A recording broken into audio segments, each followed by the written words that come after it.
Year end is neither an end nor a beginning, but a going on, with all the wisdom that experience can instill in us. A very good evening to you and welcome to Face the Nation, the final show for the year 2016.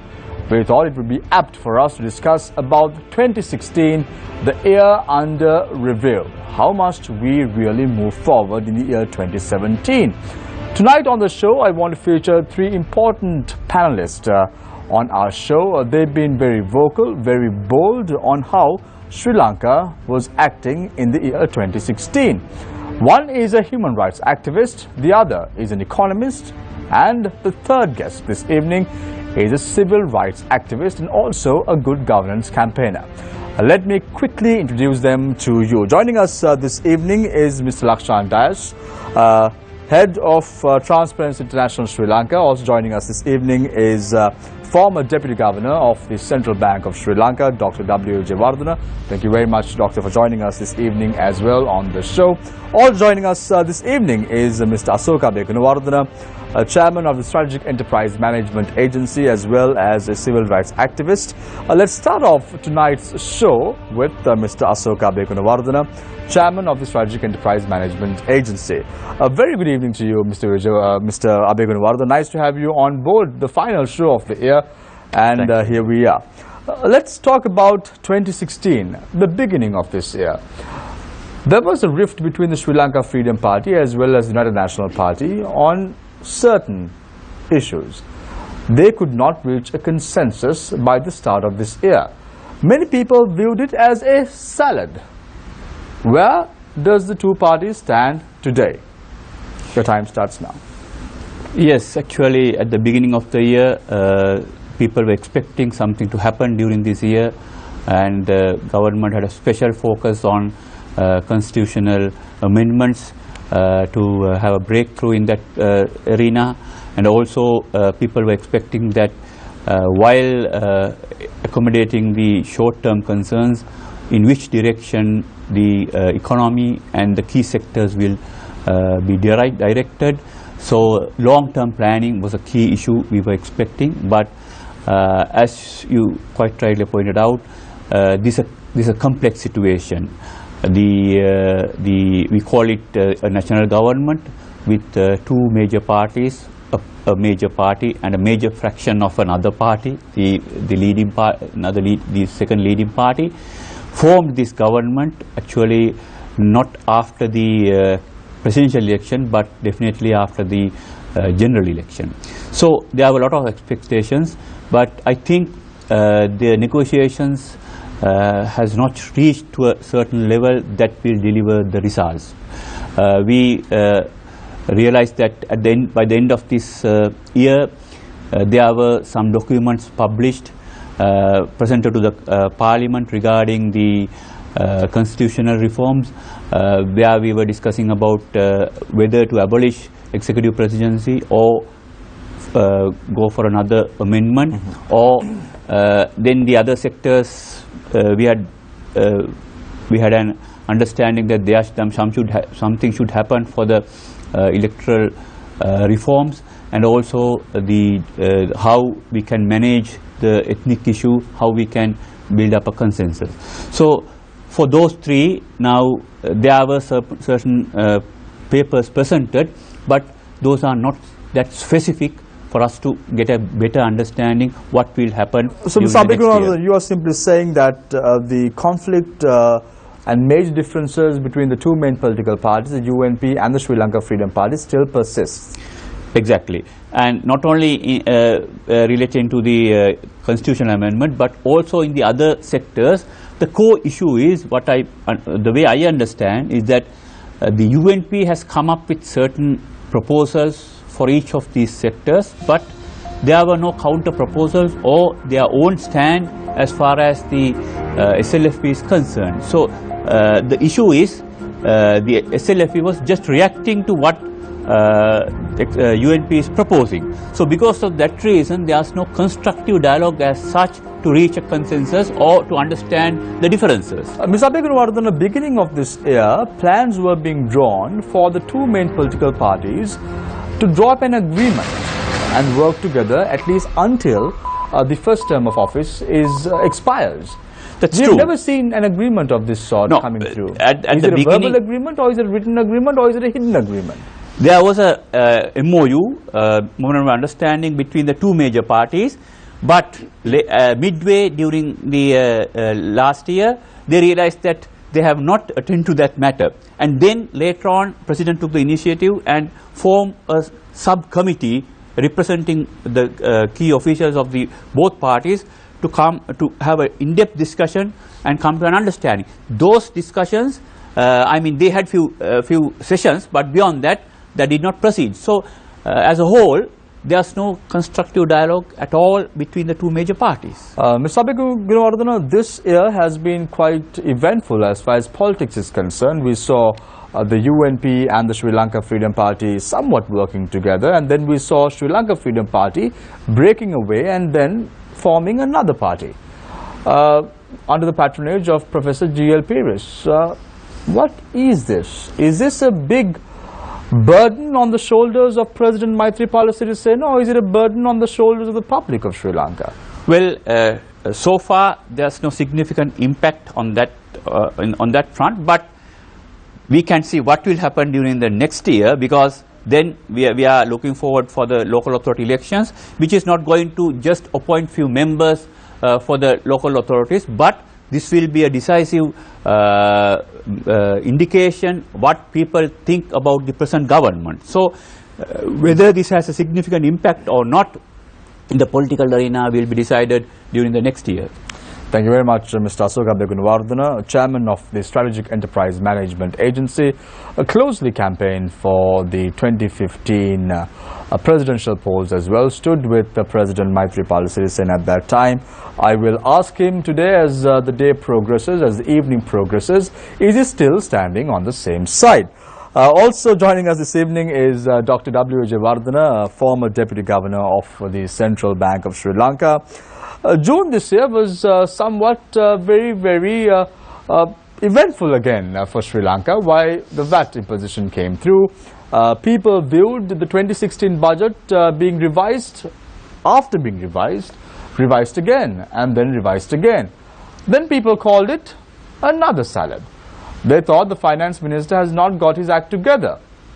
2017, will we still see the same problem, a salad in the country's economy as well? Your time starts now. Yeah. Samir, you are correct that the budget 2016 became a failure on many grounds, not only with respect to the proposals that have been made in the budget originally, but of course the budgetary targets as well. The government was not able to keep on to targets. So as a result, it was a failure. But of course, budget 2017, somewhat it gives us some hope of consolidating the budgetary performance of the country. They are planning to cut down the budget deficit by year 2020 and then increase the revenue of the government. Large sum of money had been allocated for research and development and other purposes, which are essential for Sri Lanka to become a developed country within the next 30-year period.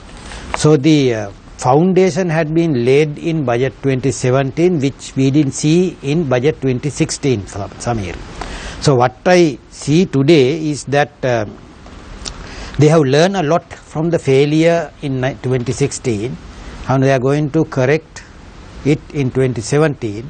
But of course, what matters to us is that most of the assumptions that have been made when the budget was prepared are going to be violated in year 2017. For example, the economic growth, which the budget had projected to be around 6% for 2017, is going to be around 4%, because from all accounts that we have today, it seems that Sri Lanka will not be even able to exceed even 4% economic growth in 2017. So if the growth is lower, what would happen is the government will not be able to raise the revenue which it had targeted. Then at the same time, we have a huge problem with respect to our external sector. Our foreign reserves are falling, rupee is under pressure for depreciation, and we will have to go for external borrowing from the commercial sources. Again, the interest rates will be higher because of the interest rate increase in the United States. So all these will have an impact, adverse impact on the exchange rate front. And as a result, what we can foresee is that unless the government is able to get some money from a non-borrowed source, like the deal in Hambantota and deal in Mattala, there will be a difficulty for the government to maintain the exchange rate at the current level. So what it matters is that if the exchange rate depreciates significantly, then it has adverse impact on all the other areas, and the budget will not be able to realize its targets. Dr. Vijayawardena, when you really take a look at the visits undertaken by the President and the Prime Minister this year, overseas visits, they made it to a number of countries like Japan, then we saw China, then we saw the President's recent visit to Malaysia, we saw the President visiting New York.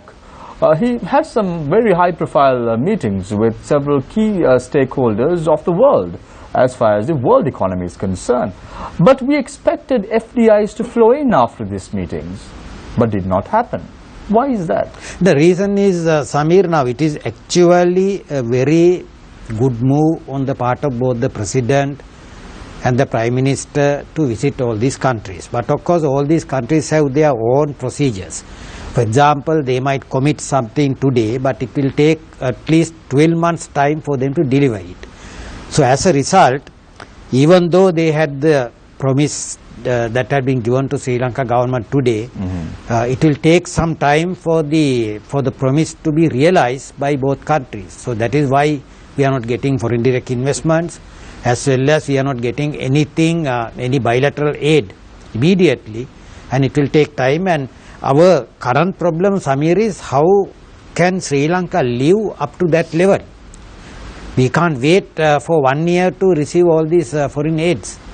That's the problem. Thank you very much, Dr. W. Vijayawardena, former Deputy Governor of the Central Bank of Sri Lanka. We will ask him on the show this evening about the reversal of the recent transaction in the Colombo stock market. Is it healthy for business in Sri Lanka? Is it healthy for foreign direct investors to come and invest in Sri Lanka, or even play a little bit in the Colombo stock market? We will be asking Dr. Vijayawardena as to how we should move forward in the year 2017, leaving the past aside. But can we really do away with the past? We'll discuss all that and more with Dr. W. Vijayawardena as the evening progresses. And now, Mr. Lakshan Dias, attorney at law, also heading the Transparency International Sri Lanka organization as well as its chairman. Mr. Lakshan Dias, this year, February again, was an eventful month for Sri Lanka. Why? We saw the Human Rights Commissioner of the United Nations Human Rights Council arriving in Sri Lanka. He had both the good and he had bad as well. He said that the government need to do more to prove its credibility through performance. And now it's nearly 10 months down the line. Have we really achieved progress? Have we really achieved credibility? Your time starts now. I think there are yeses and no's. In certain things, yes, they have made progress, but certain things, no.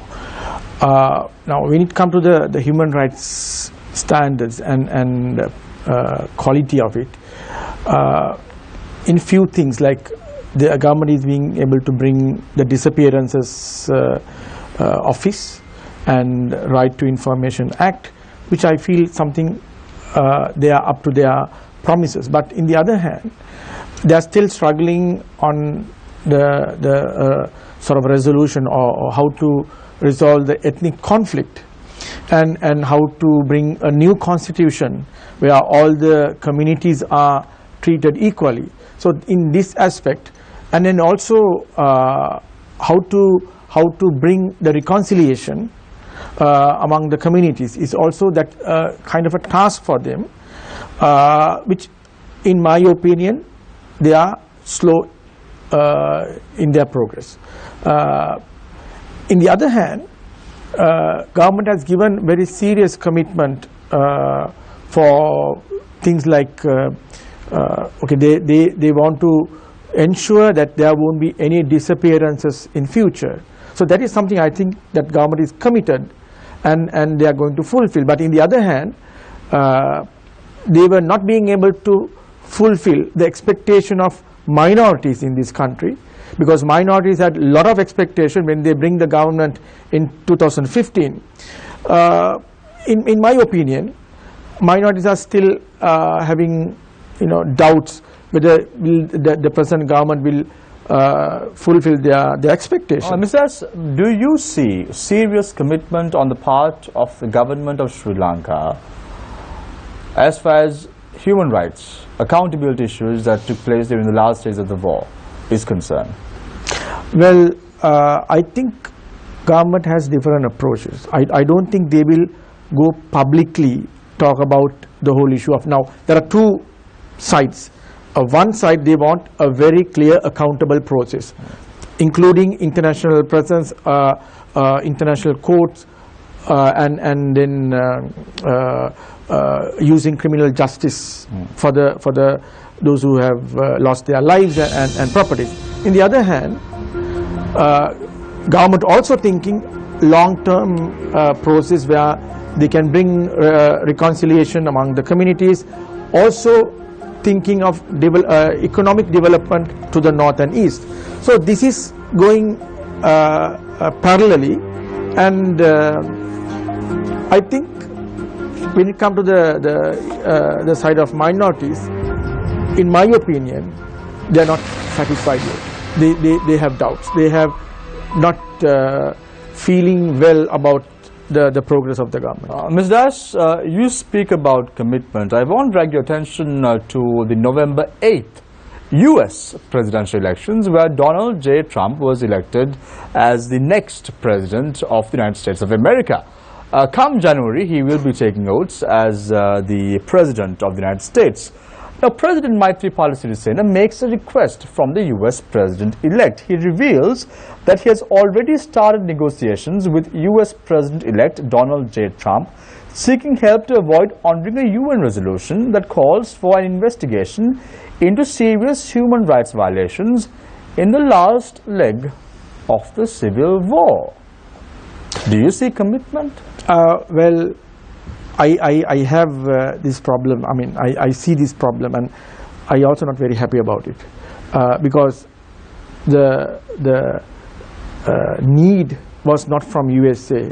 It's from our people. Our people wanted to have a proper inquiry on what had happened during the last stage of the war. So if the president want to, if president going for a request for change the expectation of people using international power, I don't think it's a correct process. It's in my opinion, it's not the commitment that they should fulfill in the eyes of the minorities. I think the minorities won't be happy about that. Thank you very much, Mr. Lakshan Dias, representing Transparency International Sri Lanka. As the evening progresses, we will be talking to Ms. Das about the Criminal Justice Commission appointed by President to investigate and punish big-time racketeers. The CJC, or the Criminal Justice Commission, is similar to which was appointed in the year 1972. But will it be active, as we saw in the year 1972? All this and more we will be discussing with Mr. Lakshan Dias as the evening progresses. Now, is it a real salad that we are eating as far as the country is concerned?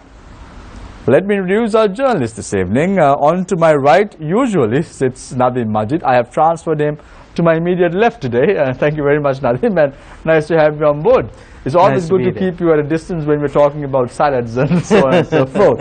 And then on to my far left is Zulfiq Farzan, joining us again on the show. So let's start off with Zulfiq. Yeah, thanks, Shamik. My first question is to Mr. Vijay Wagdana. Now, you spoke about our economic growth and about 2017, and you said if the government fails to have a good economic growth, that will create more issues. Now, won't these issues be taxing the people even more? Well, yes. In fact, because the present projections of revenue of the government are all based on a high economic growth. of around 6% for 2017, and if the actual economic growth falls short of that, the government will not be able to realize that in revenue target. So as a result, government will have to either increase the tax rates in order to get the same thing, but of course when the income of people is less than what they have earned, the government will not be able to get the revenue even with high tax rates. So you mean to say that even if a person cannot afford anything, he has to be committed to pay his taxes?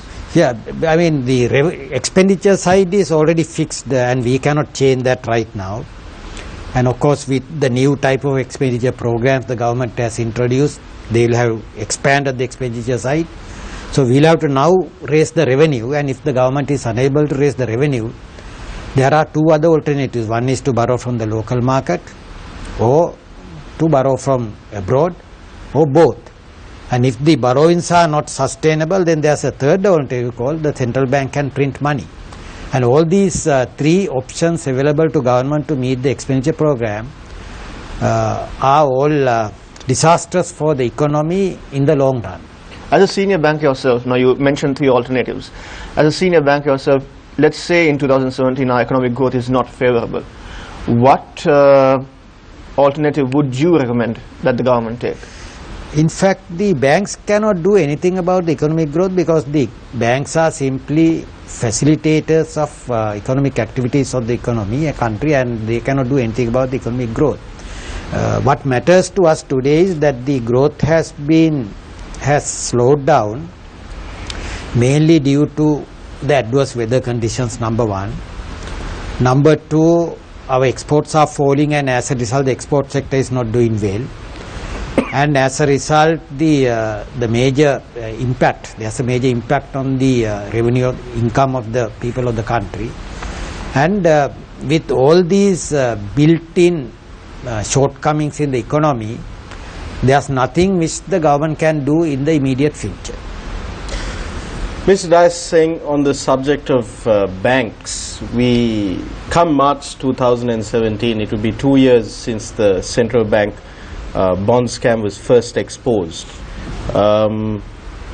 We spoke of criminal justice commissions. Today the Corp chairman was alleging that there are efforts underway by certain parties that are trying to suppress the investigation. We saw an attorney at law on the news tonight calling for a criminal justice commission to investigate the bond scam. We've also been told that in the joint cabinet memorandum that proposes the criminal justice commissions, one of the supporters or one of the signatories to it has been reported has said that the bond scam could be incorporated in this. My question to you is this: in 1972, when the criminal justice commissions were first introduced, when that law was introduced by the Sirimao Bandaranaike government, there was some issues. When it was later, when the first was to deal with the JVP insurgents, the second was to deal with exchange control laws. When that was brought in, there were some concerns because the burden of proof had been placed on the accused and not on the prosecutor. Do you think, as a lawyer and as a human rights activist, you mainly function in human rights law, do you think that we need a criminal justice commission? Is our judicial system really that weak? I personally don't like it, because I saw the lapses in that system in 1972. It used as a political witch hunt from 1972 onwards until it was abolished by Mrs. Bandaranaike.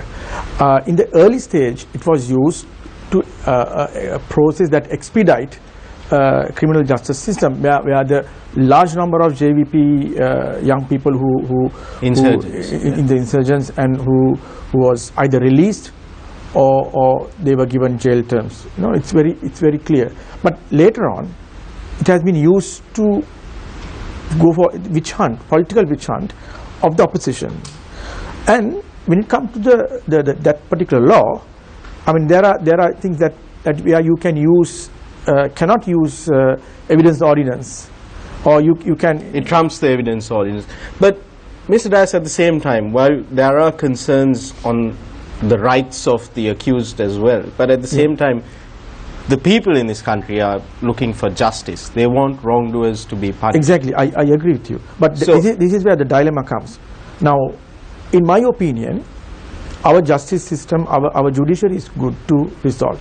But there's a delay, very strong delay, where people are impatient. People feel that, okay, things are not happening. So for that, we have to find answers.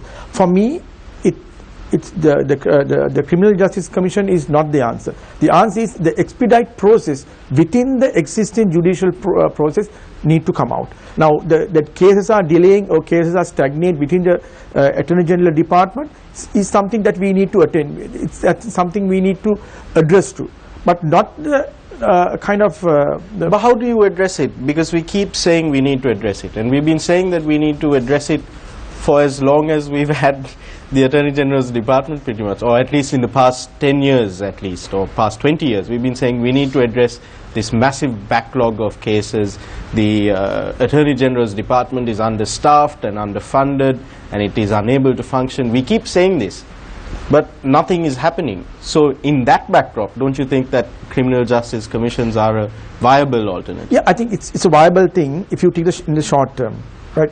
If you look at the target, okay, we want to get all these wrongs into books, and then yes, it is, but it won't stop from that point. This is where my reservation comes, because in 1971 they being able to deal the matter of insurgents without any doubts, but thereafter they use it as a political witch hunt. It can happen again. The history can repeat again. So my proposal is, let's work with the Attorney General Department, try to give as much as possible human power and facilities, and let them file the cases on behalf of the government. But I mean, when it comes to if you look at the Attorney General's Department, I'm very critical on the Attorney General Department, but when I meet some of my friends, they say, Lakshan, you have to understand, we cannot make mistakes. So I mean, to do these things, we need a little more time. Now, I want to interrupt you there for a second, Ms. Das. Now, during the tenure of the 44th Attorney General of Sri Lanka, Mr. Yuanjana Vijaytilaka, in 2015, when this government took over, they said that the Aegis department is slow, they can't do anything about it. I'm still saying the same. And then there was a new appointee, Mr. Jayanta Jayasuriya, who took over on the 11th of January 2016, that is this year. Even so, still things are very slow. I agree, Swami. Who should be blamed for it? I think I have no dispute on that. The slowness of the whole but process. the Attorney General's Department cannot say that we have to get everything right. They got many issues wrong, Ms. Das, over the last few months. I'm not going to defend Attorney General. I'm also equally critical like you all on the Attorney General Department. What I'm saying is, if you're trying to find a shortcuts, like Criminal Justice Commission, for me it's a shortcut to address the need, but in long run it can counterproductive, especially when the powers, when the governments, when the political parties are in power, they will use this good concept sometime for their political witch hunt. This is my problem. So what I'm saying is, yes, I'm very critical on Attorney General Department. They have to expedite, they have to do something to. But Mr. Das, surely you also believe that justice delayed is justice denied. Delayed. So now it's going to be, come March 2017, it will be 2 years since the bond scam was first exposed, that those two bond issuances are already entrenched in the system. Justice has already been delayed, and thereby you could say that justice has already been denied. Denied, yes.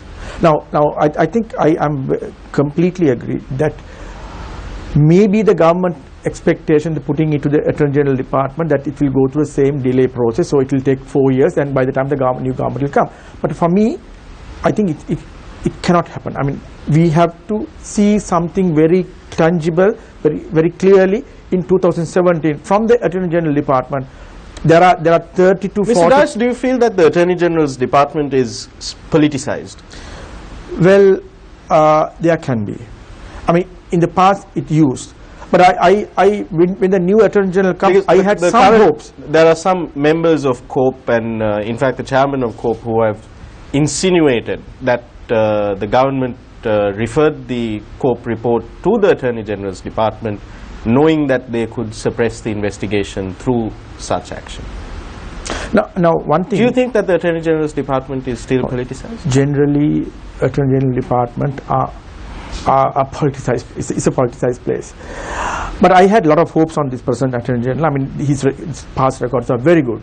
So I hope that he will do something to clean up this department or improve the reputation of the department. Unless they do something seriously, there will be a time that people will come and agitate in front of Attorney General Department for their delays, their slowness, because not only the corruption but many other cases. So we have to have a serious pressure onto the Attorney General Department to expedite things and show people that we are on the track and we are bringing people into the books. Dr. Wijewardena, from the economist's perspective, you have been vocal about the bond scam and the delays in addressing and getting justice. So let's move away from the legal perspective. From your perspective as a former Deputy Governor of the Central Bank, do you think that a Criminal Justice Commission is what is required now to bring the culprits to book? Well, of course, a Criminal Justice Commission in a modified form, not the one that we had in 1972, but in modified form where you can expedite the process, may, I think, suit the present situation in Sri Lanka, because as Mr. Lakshanda has said, people are impatient. And when the electorate is impatient, the system cannot function properly, and it will have an adverse impact on the economic side also.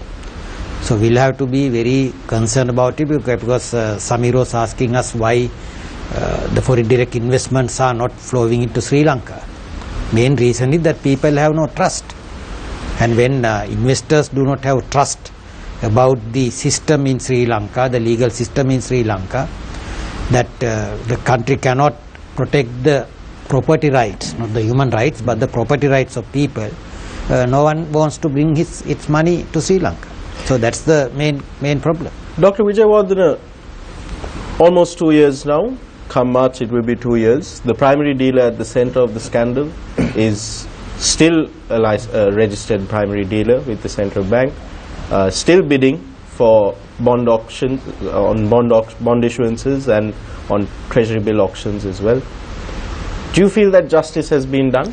There has been a delay in the reaction of the central bank to the whole issue, but with the appointment of the new governor Nadeem, now certain action has been taken against the primary dealer. According to the newspaper reports, that the primary dealer has been prohibited from doing trades in the secondary market, and he has been asked to bid only limited amounts of money in the primary auctions. So there has been some action taken against the primary dealer, but of course the central bank has no powers to take legal action against the primary dealer, and that legal action has to be taken against him through the normal legal processes. So that is why the CJC has been proposed. Mr. Abhay Gunawardena, I'd like to come to you as well before this round wraps up. We'll come back to the issue of the Criminal Justice Commissions and the bond scam, but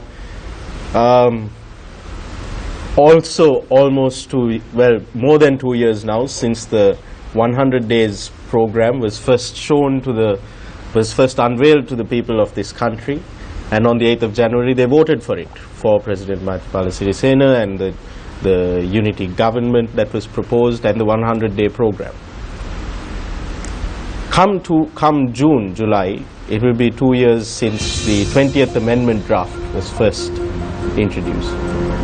You did a lot of work on that 20th Amendment draft, you personally did, and we're still waiting to see where the electoral reforms are. Where are the caps on campaign spending? Where is the Yahapalana in terms of elections? We have another election coming up soon, hopefully. Hopefully it will be held soon, the local government election. Where is good governance in elections?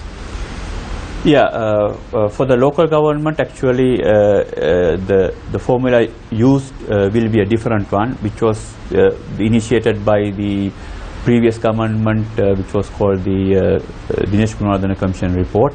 So based on that, now the delay was mainly due to delimitation process related issues. Now tomorrow I believe they are submitting their report. So if that happens, then definitely we will be having the local authority elections during the first 6 months of the coming year. So we can test it on the ground, because though this was passed sometimes back, the process was not tested. So which is going to be tested is different from what we have proposed for the parliamentary elections, for two different contexts. So there's no link with that. But for the 20th amendment which we proposed for the electoral reforms for the parliamentary elections, yes, after we were planning to do it before the general elections, but we couldn't complete it during that time. Because of that reason, but Mr. Abhimanyu, for the layman in Sri Lanka, for the ordinary voting citizen, it's easy to get lost in the technicalities of constitutional amendments and electoral reforms. The layman wants to know, has campaign spending been capped? Is there a limit? Will my candidate be working for me and my electorate, or is he going to be running around an entire district? These are the questions that ordinary people have. What is the government doing to address these concerns? Where is the cap on election spending? Where is the code of conduct for public representatives? There are two questions. The first part, I'll take the second part first, because in both cases, the both proposed systems will definitely make sure that there will be a candidate for that particular electorate, so the voter knows who will be representing his particular area. That's valid for both options, for the parliamentary elections proposed one, as well as what is going to happen with the local authorities. The second item is not a part of the constitutional reform amendment. That comes after that with a different act. So until this is finalized, that the second part will not happen, because the limitations of spending and all those things should be included in the act. So it's not yet formulated, drafted. So we have to wait until this electoral amendment. Are you confident that we will see the amendment or electoral reforms by the end of 2017 at least? Yes, the issue is now during this year there were further negotiations, but based on the principle which we proposed earlier. So it's a development, further improvement of the system, for which they have a general consensus about that matter. But I believe there are certain differences which can be resolved during this year. But the problem is the Prime Minister insisting that we shouldn't do it in isolation. We should mix that with the reconciliation process, and also the further limiting the powers of the President. If that happens, then I don't think that this will happen in 2017. If we can separate this electoral reforms issue, then we can definitely achieve. Have you brought this to the attention of the President? The need to separate definitely. Now the President feels that if the other, if there's no consensus for the other two parts, then definitely he will push for this item to be completed. Are there any corrupt ministers in the cabinet? All that and more after this short commercial break. Stay connected, stay with Face the Nation. We'll be discussing about the corrupt ministers and the corrupt machinery against good governance. All this and more after this short commercial break. Stay connected, stay with Face the Nation.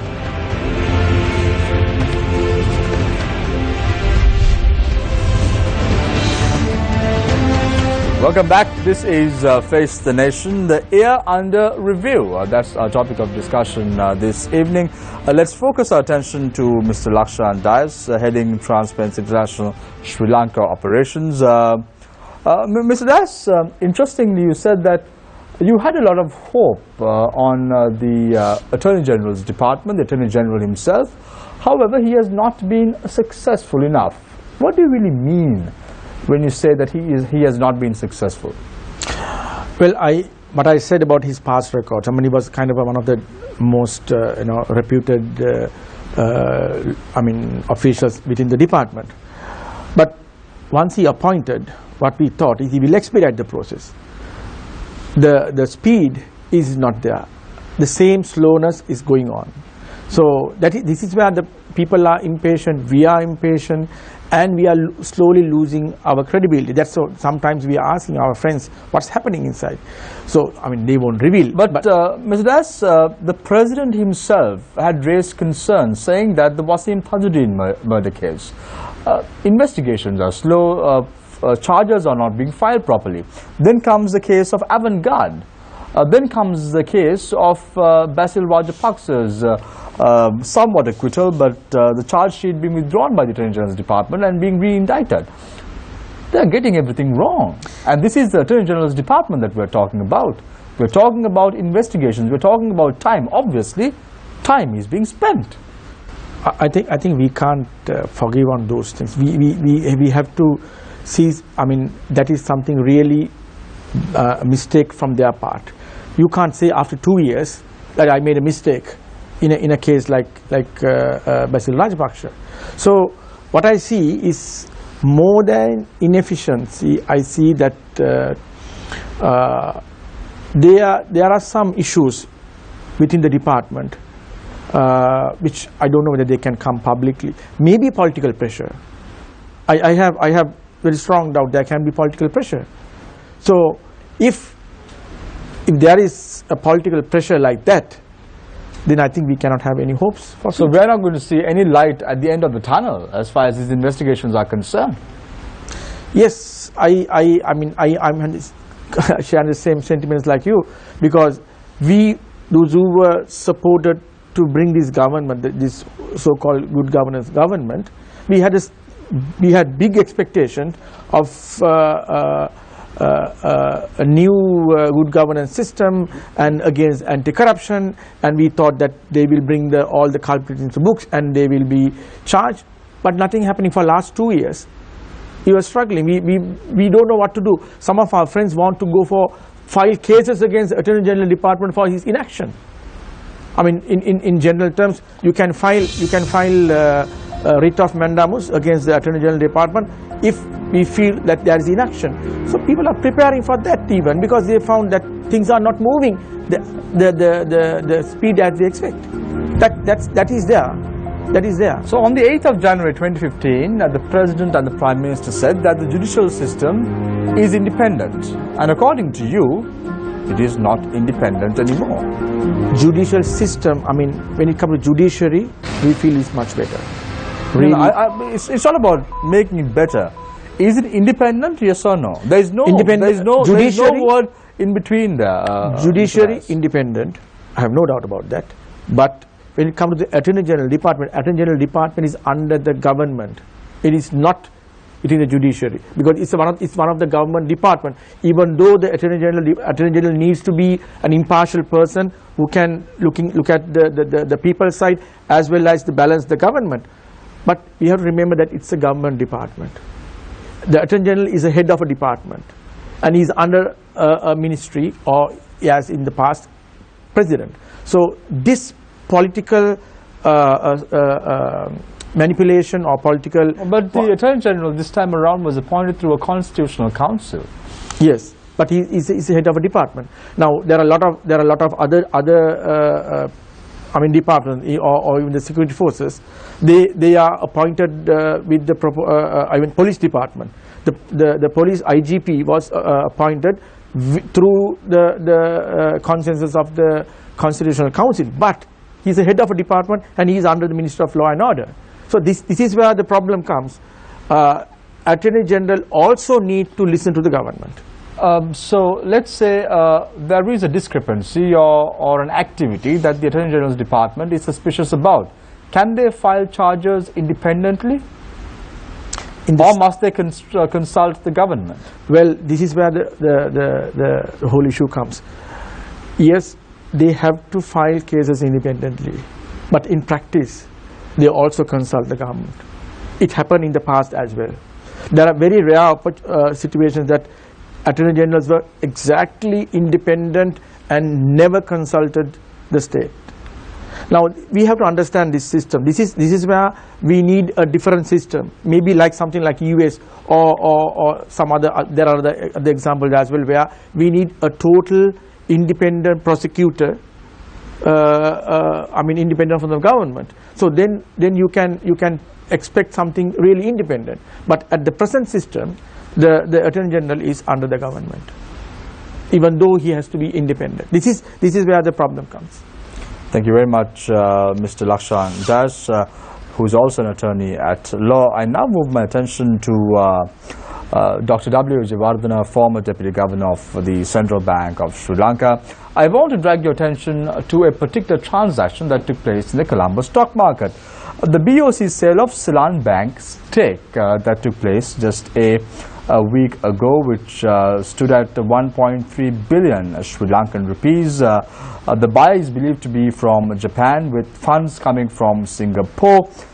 We saw a reversal of such a transaction during the last 5 years when it came to the NSP as well as the finance company PLC, the transaction there. The opposition, which is now in power, that is the UNP, said that there was a lot of pumping and dumping. Because of that, this transaction was reversed. However, the recent transaction, BOC sale of Ceylon Bank's stake, why did this happen? Is there vengeance? Is there someone that the Prime Minister did not like who was manipulating this transaction? Or was there really pumping and dumping involved again in the Colombo stock market? Your time starts now. Yeah. Samir, now as a market transaction, I don't think we have any objection to this particular transaction, because the transaction has taken place 15 rupees above the prevailing market price. So it was a good price for Bank of Ceylon, and nobody can have any objection to that kind of a transaction.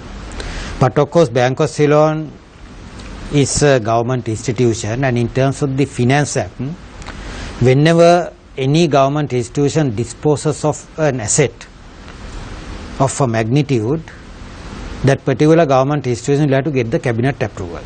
So in this case, since the Bank of Ceylon is a government institution, it would have sought the cabinet's approval before it had proceeded with the particular transaction, because that is why I think the government has been angry. Then there's another aspect to it, because Bank of Ceylon is a bank. When a bank also disposes of an asset like this, it has to actually concur with the Central Bank of Sri Lanka, which is the regulator. I don't know whether the Bank of Ceylon has done that particular concurrence. So as far as the good governance principles are involved, and also the legal principles are involved, the particular transaction has not been done in terms of the prevailing laws of the country. So that is why the transaction has been reversed. Dr. Vijayawardena, spot on, let's say that the Prime Minister did this in good faith. He wanted to ensure that there was good governance in play. Why didn't the Prime Minister do a reversal of the bond transaction that took place on the 27th of February 2015? If that bond transaction, Samir, is different from this one, because bond transaction is a sovereign bond issued by the government of Sri Lanka, and once the bond is issued, the only option available to government is to retire it prematurely. It cannot cancel the transaction. But of course, the government failed in taking action against the people who had been involved in the bond scam, because there were wide allegations that there had been inside information leaked to a particular primary dealer. Then he had made use of that particular information for his own benefit at the cost of the other primary dealers operating in the market, and at the same time he had used the monies belonging to the Bank of Ceylon. So because of these reasons, the government would have taken action to bring the particular parties before courts of law. Cancellation of the bond transaction was not an option, because those are sovereign bonds, Samir, and you can't, once the bonds are issued, they actually change from one hand to another very quickly, and we don't know who is actually holding the particular bond right at the particular point of time. Dr. Vijayawardena, taking a look at investor confidence, we saw this particular transaction that I'm referring to, BOC sale of Ceylon Bank State. Buyer is believed to be from Japan, the funds coming from Singapore. Seems like a foreign buyer for us at the face of it. And then what happens to investor confidence? Analysts are alleging that the reversal will hamper the reputation of the capital market confidence in Sri Lanka, which also can generate money for the country. Yeah, you are correct, Samir. Actually, I agree with you that it would have eroded the confidence of the foreign investors, because the current procedure in Sri Lanka is that if any investor is willing to buy a bank or any other institution, he has to bring money through a Sierra account, and if the money has come through a Sierra account, they have simply followed the prevailing exchange control laws.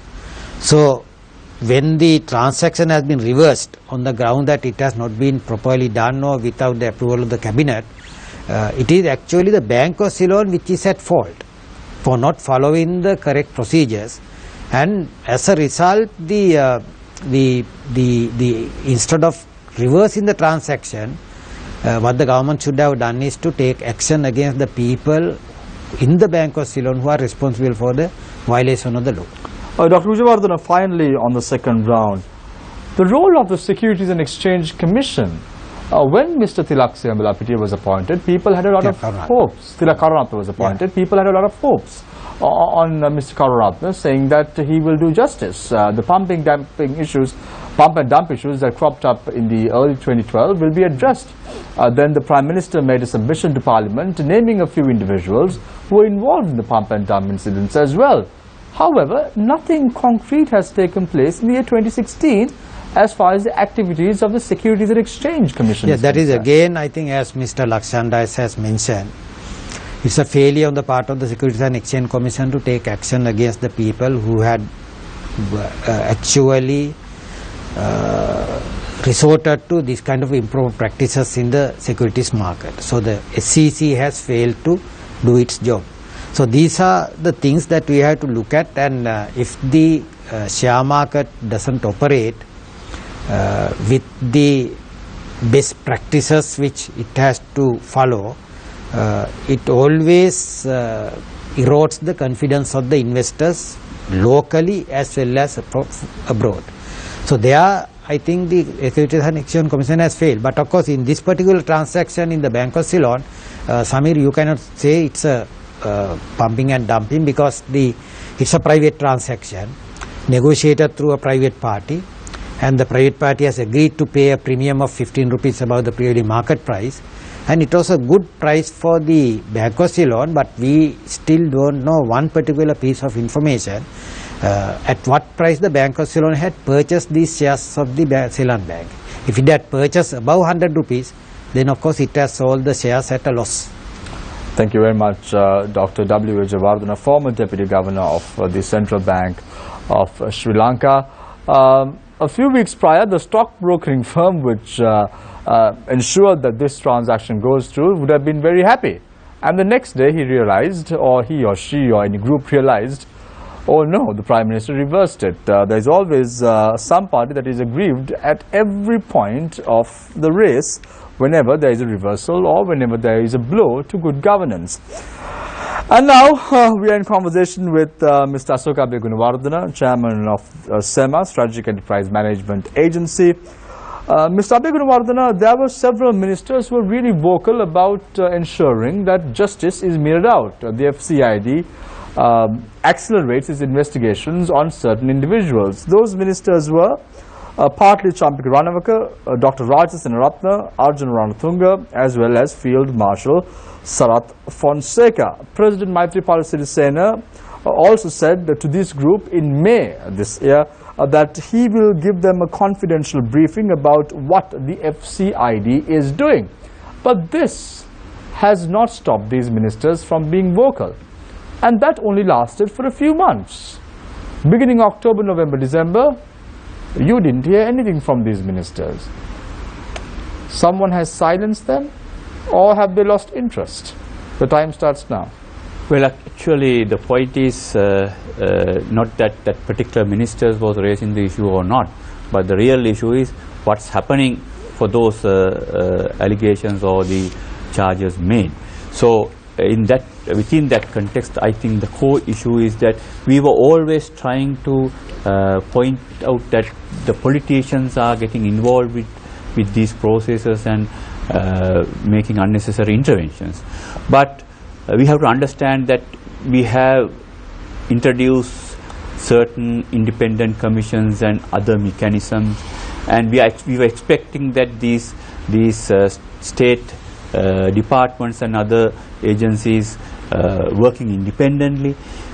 It's not happening, not mainly due to the interventions of the politicians, but I believe I was highlighting this point very frequently, that lack of professionalism in these institutions and the systems, the mechanisms that are in place. Now you're saying lack of professionalism, is it the CID, FCID or the Bribery Commission? Not only that, in all departments, bureaucracy and the experts, the professionals, I mean not only in these departments but everywhere, we realize that they are not living up to their the expectations, because they are not performing, they are not delivering, they are not producing the results we were expecting, I mean as public. But the general understanding was that always there are political interferences that disturbs the process. But I believe during this period, mainly the president, his excellency president, insisted that these entities should work independently. But they are not performing. I mean, even the independent commissions that were established, I mean, I think they are not delivering to the expectations. So this is a real issue in the country. We were always blaming the politicians, but we need to understand this is the nature of this society. The problem is, Mr. Abhigunawardena, when you have the top brass of the police force saying to the microphone, which he thought was switched off, saying, yes sir, no sir, I won't take action sir, can you really expect the police to be independent? Well, I mean, the mechanism is somewhat different. We have the commissions in place. They are responsible to those commissions, not to the politicians. So if they want to exercise their freedom, they have the provision to do it. But that's exactly the point now. If they have the freedom, but they are not utilizing it, and they are not performing, that's the core issue I am worried about, because I was always insisting that the failure of this present government is not only due to the influences of the politicians, but the opportunity given to the professionals and the public and the bureaucrats, they are not taking the best use of it. On the flip side of it, there was a recent media briefing convened by a powerful minister of the government. He also consulted the IGP over the phone and said that, okay, I understand what you are saying. What exactly is happening in the government? The core issue is now... I'm not asking you to name the minister in question, but I'm asking you what exactly is going on. Well, I mean, these things may have happened even in the past as well, but the issue currently we are facing that they are not even using their new equipment the way they should utilize it. That's the reason. But I think, I mean, they may try to do it. I mean, the politicians may always try to influence the system. But what we have done is, now the system is independent. They have the freedom not to listen to the politicians and take their necessary actions. That's what we were expecting. I mean, from the president's point of view, now there's a general tendency that president is not reacting adequately to the present setup, the way things are happening. But his mandate was mainly not to use the presidential powers the way that was using in the past. So he is in a dilemma there, whether to use his powers or allow the others to to work within the given freedom. So, I mean, that freedom is given to the cabinet, but they are not adequately utilizing it. And also the commissions were set up, are in place now. They are not performing, and under them the bureaucracy is not performing. So everywhere lack of commitment and professionalism is a core issue we need to address. Mr. Abhigunawardena, I'm not going to let you go easily, so I'm going to ask you another question, which I ended up the break with. I said, are there any ministers corrupt in the cabinet? Now, I spoke of a top brass officer of the police department, then I said an individual convened a minister, a top minister convened a media briefing. I'm not trying to draw a parallel or incline for you to say that either one of them are corrupt, but are there any corrupt ministers in the government? I mean, we cannot directly say that they are corrupt until they are, it's proven. But there are allegations against them. Some of them are, there are charges against them. But the core issue is, now we need to understand the general perception of the public is that all ministers are corrupt. So it's up to the ministers to prove that they are not corrupt. Instead of we are thinking the other way and pointing out that that we have to prove them corrupt, but general understanding is that all politicians are corrupt. So if there are genuine politicians, they have to prove that they are not corrupt. I think that's the status. Mr. Abhigunawardena, I'm going to put you again in a bit of trouble. You say all politicians are corrupt. That's the general perception of the public. Can you name a few? You don't have to do that. No, I mean. So let me open the floor for questions from our journalists. Let's start off with Zulfik again now on the fourth round. I have a question both to Mr. Ashok Abhigunawardena and Mr. Lakshan Das. Now, a topic that raised a lot of controversy over the recent weeks is the vehicles for 58 MPs under operational leasing at a cost of 2.4 billion rupees. Now, this is coming in a backdrop on several occasions this year, government MPs, and including many MPs in the government, making statements that Sri Lanka has a staggering debt of 9 trillion. This is because of undisclosed debt and borrowings. So the government is planning on bringing these vehicles. Now it's suspended, according to Minister Mahinda Amravira recently. What's going on here? Because if you might remember, on the 8th of January, after the new government was elected, we saw on video footage how the new government MPs going on to streets in Colombo, opening barricades and showing the media, look, there are hundreds of vehicles here, and then saying we are going to give these vehicles to the ministries. Why more vehicles? No, I think there's no necessity at all for them to have new vehicles. I mean, I look at this like kind of a bait within the government. I mean, not me, everybody see. I mean, the whole deal is something about 700,000 rupees monthly rental, and finally the company will own the vehicles. I mean, you can see lot of dark areas in this whole deal. So I don't see any reason for them to have vehicles of this nature. But it's simply a bait that to keep the whole group together, because I mean, within them also there are a lot of dissatisfaction. Every parliamentarian, they want ministerial position. If they won't get it, then they move to their alliances with other people. So this is a kind of in my opinion, is a kind of a bait given to them. But if you're going to continue with this kind of bait, there won't be end. In Sinhala term, they said yakara dolepe de denawa. You won't end, because Yaka will come and again ask, I will go, otherwise you give this.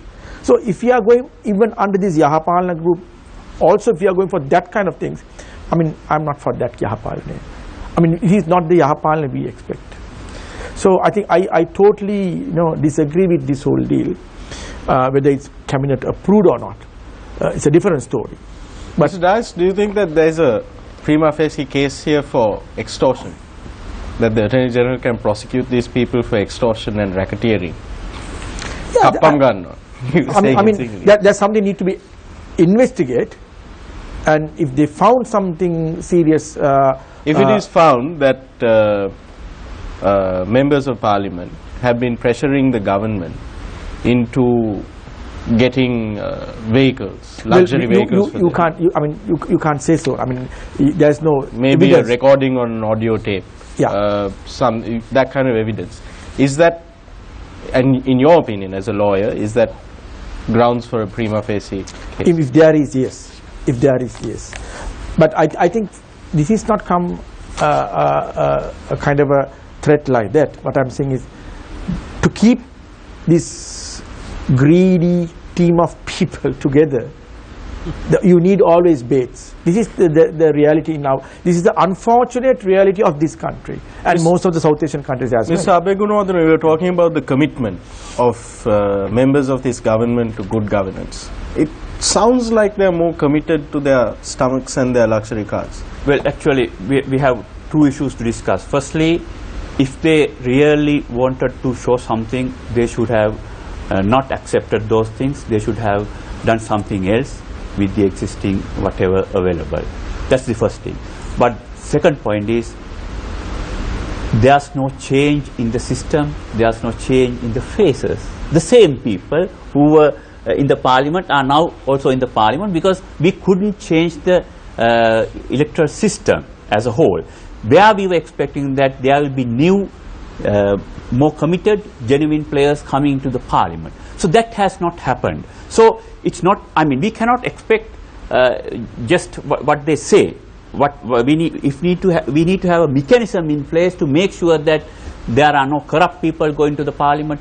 They have more commitment towards the cause. All those things should happen if the system changes only. So that's the other issue. And the third aspect of it is that now the general understanding of the people, the voters, what they expect from the politicians. Now, that too, but Mr. Abegor, how do you fix this? We know that the voters don't expect this from the people. That's why, I mean, in your book, Yuga Peraliya, which was published shortly after the presidential election 2008, you correctly identify the corruption of the previous regime as one of the reasons for people to be disillusioned with that government, to become angry with that government and to look for alternatives, and maybe even for people within that government to leave.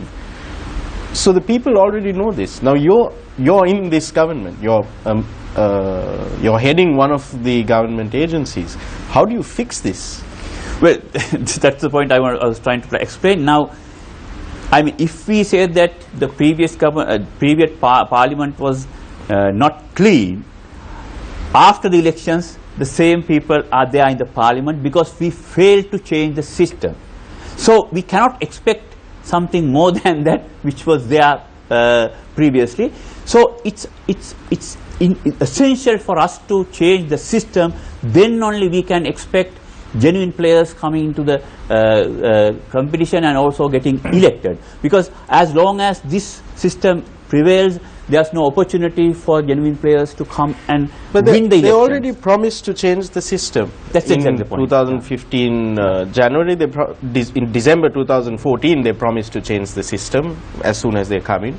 We're still waiting for the National Audit Bill, the Code of Conduct, the amending of the standing orders of Parliament to empower the committees. So basically they've changed what's easy to change, and everything that increases accountability on their part, they have not changed, and they're not interested in changing. So isn't that the truth? That's the truth. And next year, definitely those changes should happen. If not, then there will be a political turmoil in the Dr. near... Vijayawardena, most, if not all countries on this globe are in debt or in some form of debt. But as Zulfiq correctly mentioned, in Sri Lanka now it's 9 trillion. Just over 9 trillion. Just over 9 trillion in debt. Not too long ago, in 2013, I remember the current Minister or Deputy Minister of Public Enterprises, who at that time was an opposition parliamentarian, Eran Wickramaratne, mentioned that the government is now 6 trillion plus in debt.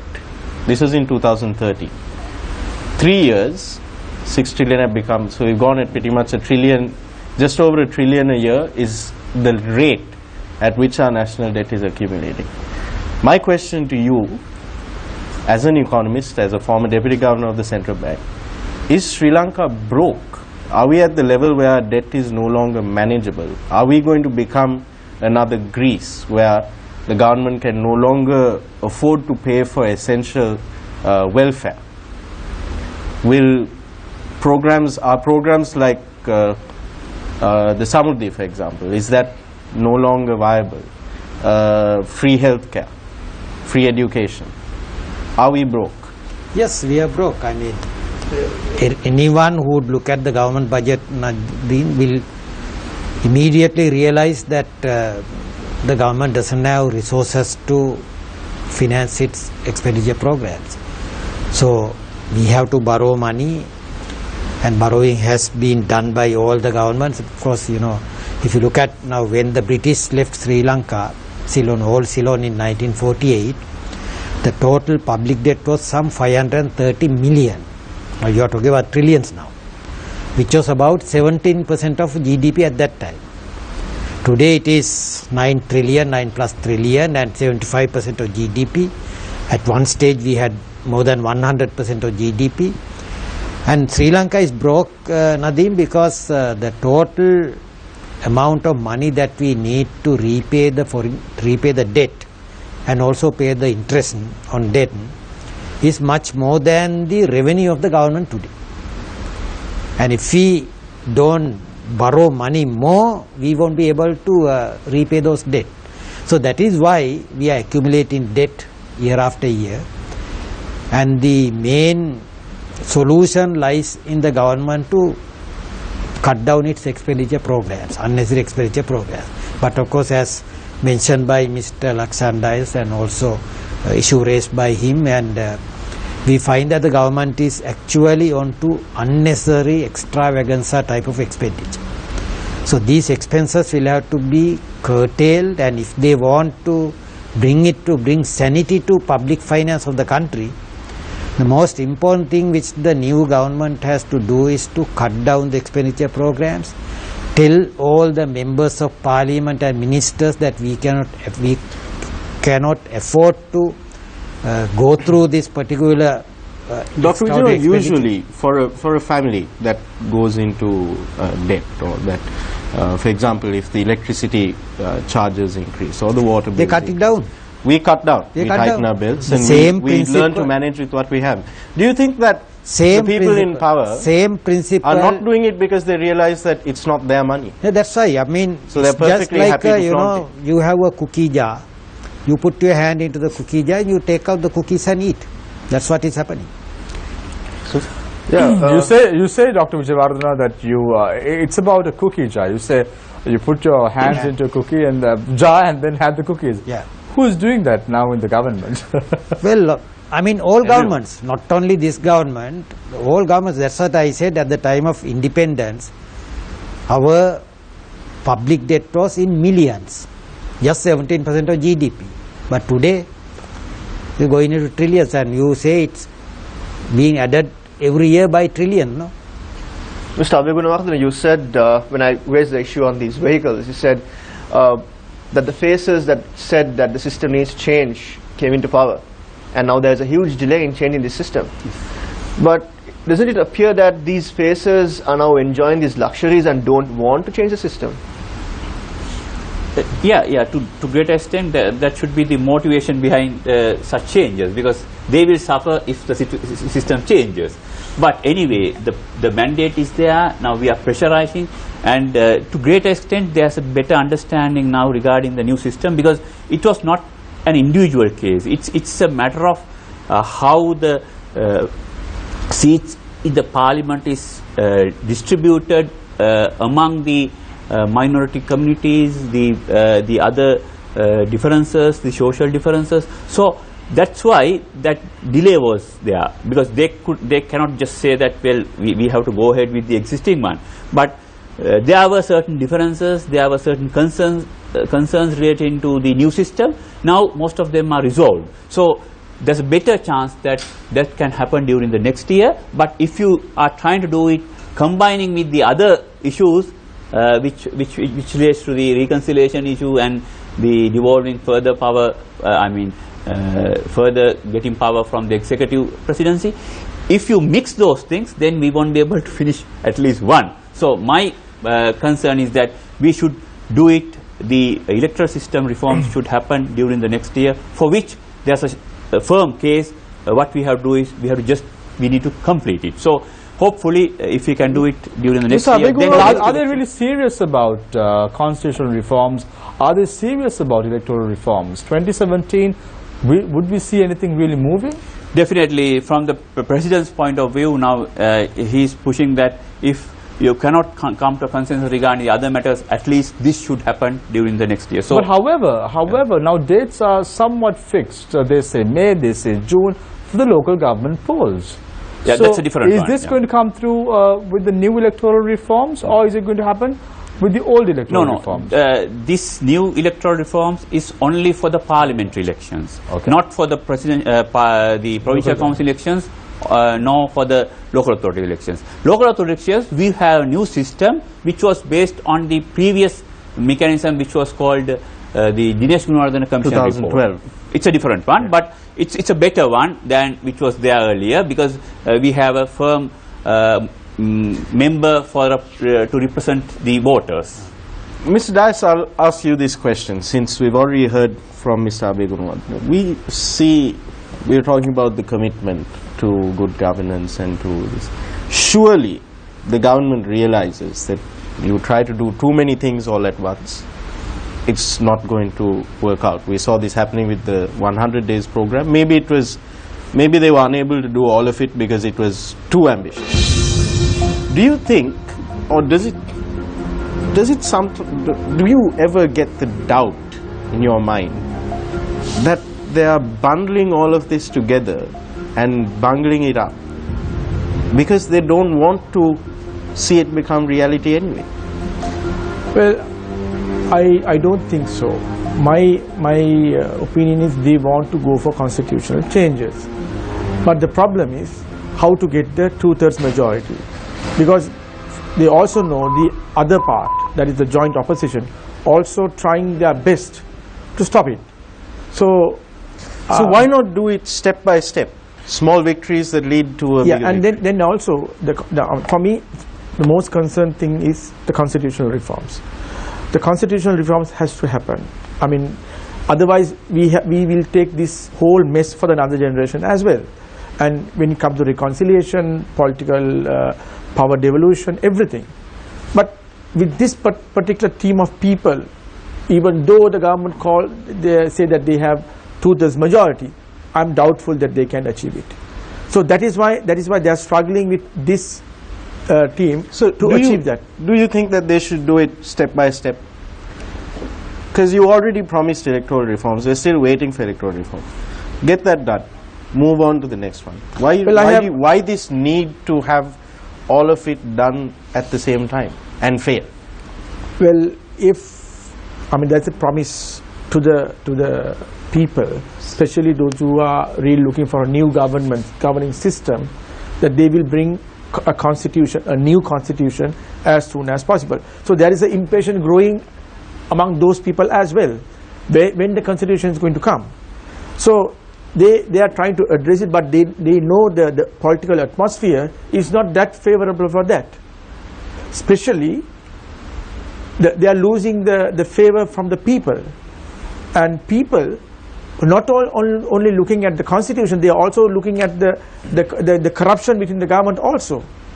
So I think I'd like to repeat what Mr. Sumandiran said recently, that he said that if there is a referendum can be win by the government. If not, that because of the corruption. So this is a dilemma within the government. With this present level of corruption, can they go for a referendum? Yeah, people will not only looking at the whole constitution, but they look at the performance of the government as well. So this government has to handle this situation, in my opinion.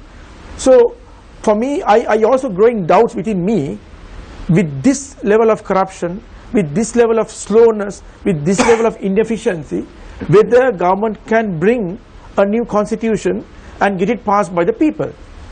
On constitutional reforms, Mr. Dias, the constitution is going to be discussed by the 225 people in parliament, elected by their people in their respective electorates. Now, these 225 people are going to discuss a constitution for the country. Now, let me also remind you that on Saturday or Friday, if I'm not mistaken, that the Mahanayakas of Dasgiri and Maluti chapters presented letters to the Prime Minister urging that key elements must be included in the new constitutional reform. Now, based on what you're saying, are we going to see a new constitution that will favor and work for the people of Sri Lanka, or just the 225 people in parliament? I think we are in a clear division of this whole new constitution. We have to remember we have this polarization for last 20-30 years, especially when it comes to the ethnic issue, political power devolution, and various other issues in relation to minorities. So this is still remaining. This is some kind of a tug of war that we are facing at the moment. So the concerns raised by the Mahanayakas of Malvatta and Askiri also part of this division. And if you take the other religious groups, they also have their own concerns. These are not matching, which we fail as a nation for last 30-40 years to reach consensus. As a politicians, they have not done anything. They only look at their own benefits. As Nadeem said, they only look at their stomachs, nothing else. Dr. Vijayawardena, on the subject of constitutional reforms and stomachs together, since you're the economist on the panel, I'd like to pose this question to you. There is a proposal to constitutionalize economic rights. We've seen a lot of economists come out in opposition to this. The chairman of the Institute of Policy Studies, Dr. Razin Sani, has been very vocal about this at a lecture last week, in fact. He was saying that this is dangerous because you're trying to constitutionalize something that you cannot hope to fulfill. What's your stance on this? Do you think that we need to constitutionalize economic rights, or do you think that we should have the freedom to make economic choices? Well, in fact, Nadeem, remember that this government came to power at the last general election, promising that it would deliver economic democracy to the electorate. So what we mean by economic democracy is that we give the freedom of choice to people rather than the choices being done by people outside the people in authority. So in terms of what they have promised to electorate and what they are going to do now, I think I have to agree with Professor Salih. Thank you very much, gentlemen, for your thoughts on all 4 rounds so far. I want to finish the 4th round posing a question to Mr. Asuka Abegunawardena. Mr. Abegunawardena, on the 14th of December, on the 11th of December, the cabinet meeting which took place as far as the dates are concerned is the 6th of December. The 6th of December cabinet meeting turned into a stormy and a lengthy discussion over corruption. Here, Minister Partli Champika Ranawaka threatened to go public if no action is taken against big-time racketeers by the 8th of January 2017. Now, the minister has around 13 more days. Do you think the names would come out, or is it just going to be another mere threatening? Actually, I have no idea what the minister's plan was, but practically speaking, I think just coming public won't work unless he has a program to handle the parliamentary groups. Within that, there should be a certain measure. I mean, if you want to achieve something, then there should be a process behind that, so that they can get the majority in the parliament or some other mechanism to go ahead with these intentions. So, that exactly is the issue right now the government is facing. Do you think he would have a program and he would go public? I have no idea about that. You just cannot do anything with the next 13 days at hand. So the only option that the minister would have is to go public on the 8th of January 2017. Do you think he would do it? I have no idea about that, what he's planning to do. But if something is to happen, then there should be a clear understanding how the future political alignments are happening. So the way I understand is that now next year there will be local authority elections, probably in May or before that. If so, then there will be new political alignments happening. So within that context, he need to know with whom he is going to align.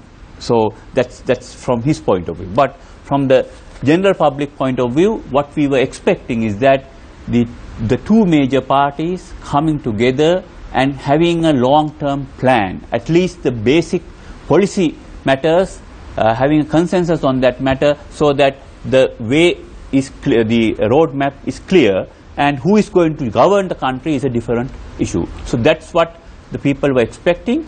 And while taking long-term measures, how we can address the short-term issues was another point that we have discussed. So I am not an economist, but the way things are happening, the discussions we had right now indicate that the long-term investments does not produce adequate return for short-term gains. That's why we are in a severe crisis, and the crisis is further deepening. It's a vicious cycle right now.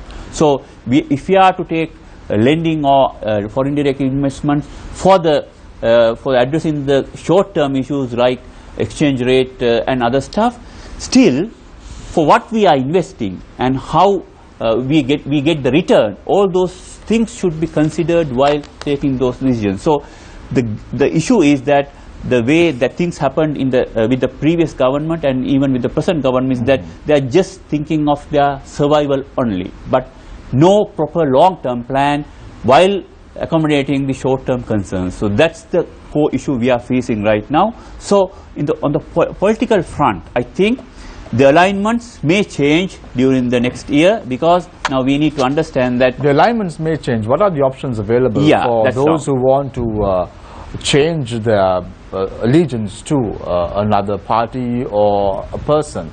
Are there any options in the current parliament to do so? Yeah, what's missing right now is UNP has its policies, and the, let's say, joint opposition or the SLF peers in the opposition has another stand. But what is missing is what's the position of the official SLFP. If they come up with their policies, then that will determine whether they are aligning with the UNP or whether they are aligning with the other SLF peers. So it's very important. So there are two SLFPs fractions in parliament. You have the joint opposition faction, and then you have the I'm discussing by the president. I'm mentioning about the official SLFP, which is with the president. The official SLFP, which is with the president. Mr. Asoka Begunawardhan, at the start of the show, I said I'm going to pose a question to you on which side you are now standing. Are you standing with the official SLFP headed by the president still, or are you standing with another party or an individual, or are you independent? Right now, I am with the president, but there's no policy for the president's SLFP. That's the concern I am having, because unless they are coming up with a policy or policy approach, then the situation will not improve. So it's very important for them to come up with a policy. You said there are no policies. There is no policy within the SLFP. Does the president have a policy? No, president is facilitating the process. He is not pushing for policy. Does he have the policy? No, the policy document. Does he have the right thinking? Well, he had his manifesto. Does he know what he has to do in the year 2017? I believe so. I believe so, because now he was monitoring the progress during the last 2 years. He's not satisfied with the SLFP on the ledge now. They don't know what to do. Well, now let me say, now he has his official stand, which is the Maitripalanayak Stavrata policy 2017, manifesto. Does the president have a plan? I think it's essential for him to come up with his own stand, otherwise he won't be able to handle the local authority elections. Thank you very much, Mr. Asoka Begunawardhan. So we go in for a short commercial break. When we come back, it's the final round. 2017, how will it look like?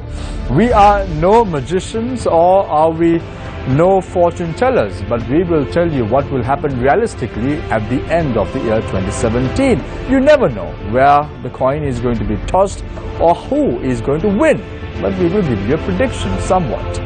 All that and more after this short commercial break. Stay connected, stay with Face the Nation.